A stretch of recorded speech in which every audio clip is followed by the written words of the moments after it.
Hello दोस्तों, आज twelfth का हिस्ट्री का क्लास लेके आए हैं हम। मैं अजय आप लोगों को हिस्ट्री के बारे में बताएंगे। हिस्ट्री में हम आज फर्स्ट लेसन की बात करते हैं। फर्स्ट लेसन में आपके ट्वेल्थ क्लास में पढ़ना है आप लोगों को प्रथम नगरों की कहानी एवं हड़प्पा का पुरातत्व। यानी कैसी कहानी? तो नगरों की कहानी। तो प्रथम नगर हड़प्पा सभ्यता जो था वो प्रथम नगर था, और कैसे प्रथम नगर बना इसके बारे में हम लोग जानते हैं। तो प्रथम नगर बनने का कारण क्या था? तो देखिए, नगर होने के लिए कौन कौन चीज की आवश्यकता होती है, पहले हम उस चीज को जान लेते हैं। तो अच्छी सड़क व्यवस्था होनी चाहिए, सड़क होनी चाहिए, यातायात की सुविधा अच्छी होनी चाहिए। उसके बाद कोई भी सामान हो वो आसानी से मिलना चाहिए, और अच्छी डॉक्टर की सुविधा होनी चाहिए, अच्छी शिक्षा व्यवस्था होना चाहिए, और सबसे बड़ी बात है वो स्थल नदी के किनारे अवस्थित होना चाहिए। अगर वो नदी के किनारे जब अवस्थित होगा या समुद्र के किनारे अवस्थित होगा तो माल एक जगह से दूसरे जगह ढुलाई होने में क्या होगी? आसानी होगी, जिसके कारण हम जो है सो उसको हर चीज उपलब्ध हो जाएगा। तो सिंधु घाटी सभ्यता या हड़प्पा सभ्यता उसको कहते हैं। तो हड़प्पा सभ्यता इसको इसीलिए कहते हैं, और सिंधु घाटी सभ्यता किस लिए कहते हैं इसके बारे में हम जानते हैं। तो सिंधु घाटी सभ्यता यानी कि सिंधु घाटी, सिंधु एक नदी है। इस नदी के इस भाग को, इस पार जितने भी क्षेत्र आते हैं, यानी सिंधु के नगरों के क्षेत्र के इस पार के क्षेत्र जो खोज हो गया, जिसके कारण हम इसको सिंधु घाटी सभ्यता कहते हैं, और इसको हड़प्पा सभ्यता भी कहते हैं। हड़प्पा सभ्यता इसीलिए कहते हैं क्योंकि हड़प्पा एक पहला नगर है जिसका पहली बार खोज किया गया था, इसीलिए इसको हड़प्पा सभ्यता भी कहते हैं। तो इसके विस्तार के बारे में हम लोग जान लेते हैं कि इसका विस्तार कहां कहां और कौन कौन से क्षेत्र में था, उसके बारे में पहले विस्तार से पहले जानते हैं।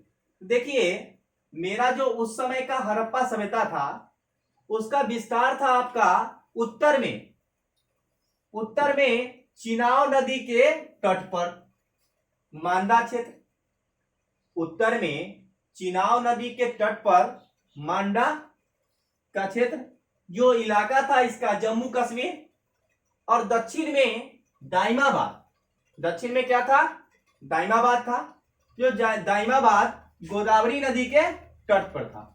जो गोदावरी नगर के तट पर उसका क्षेत्र कहाँ है? तो जिला था अहमदनगर, महाराष्ट्र में था। फिर उसी प्रकार पूरब का इलाका आलमगीरपुर जो हिंडन नदी के किनारे अवस्थित है, और हिंडन नदी के किनारे जिला मेरठ उत्तर प्रदेश। जिला कहां? मेरठ उत्तर प्रदेश। नेक्स्ट है आपका आगे पश्चिम में कौन सा क्षेत्र था? तो सूतकांगेडोर। ये सूतकांगेडोर दासक नदी के किनारे अवस्थित था, जो बलूचिस्तान का इलाका आता है।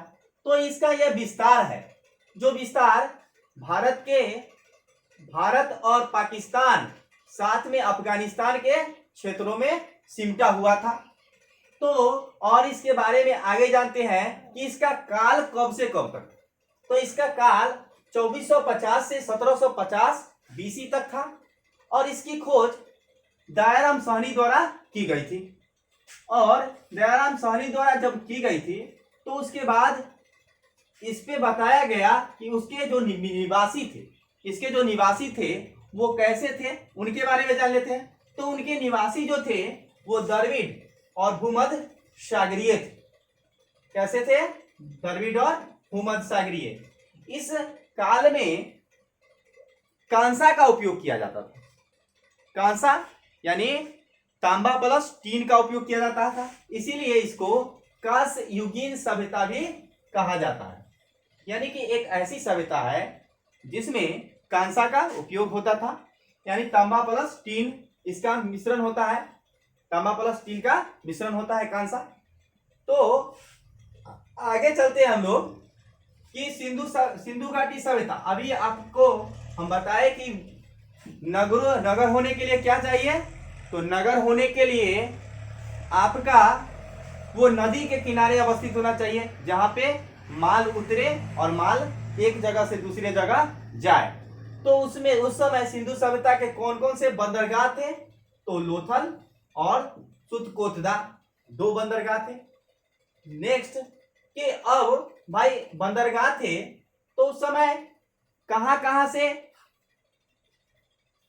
सिंधु काल में कहां कहां से व्यापार किया करते थे सिंधुवासी, और किन किन चीजों का व्यापार करते थे, इसके बारे में जान लेते हैं। तो तांबा जो है खेतरी, बलूचिस्तान और ओमान से व्यापार होता था। खेतरी, आज भी खेतरी तांबा के लिए प्रसिद्ध स्थान है। नेक्स्ट है आपका चांदी। चांदी की व्यापार कहां कहां से होती थी, अफगानिस्तान और ईरान से होती थी। नेक्स्ट है आपका सोना। सोना का कर्नाटक, अफगानिस्तान और ईरान के इलाका से इसके व्यापार किया जाता था। नेक्स्ट है लाजवर। लाजवर जो है मेसोपोटामिया से किया गया था। नेक्स्ट आगे हम सिंधु सभ्यता में जो प्रमुख स्थल थे, जो स्थल के बारे में खोजा गया, उसमें सबसे पहले भी हम बताए हैं आपको कि वो हड़प्पा था और इसीलिए इसको हड़प्पा सभ्यता भी कहा जाता है। तो इसमें 6 बड़े स्थल हैं, उस 6 बड़े स्थल के बारे में हम जान लेते हैं।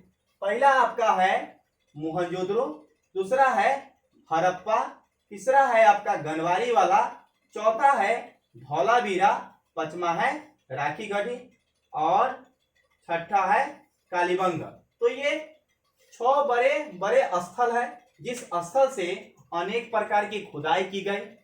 कहीं से आपका जुते हुए खेत का साक्ष्य मिलता है, तो कहीं से तांबे का प्रस्तुति मिलता है, तो कहीं से चावल की भूसी मिलता है, तो कहीं से काले रंग की चूड़ियां मिलती है। तो इन इलाकों से इन वस्तु मिलती है जो आगे के क्लास में हम पढ़ेंगे। लेकिन हम यहाँ पर क्या पढ़े हैं कि सिंधु सभ्यता हमारे इतिहास में प्रथम नगरीय सभ्यता है। जो नगरीय सभ्यता का विस्तार धीरे धीरे आगे की ओर बढ़ा और इसका क्लास नेक्स्ट हम फिर सिंधु घाटी सभ्यता का अगले दिन लेके आएंगे। Thank you.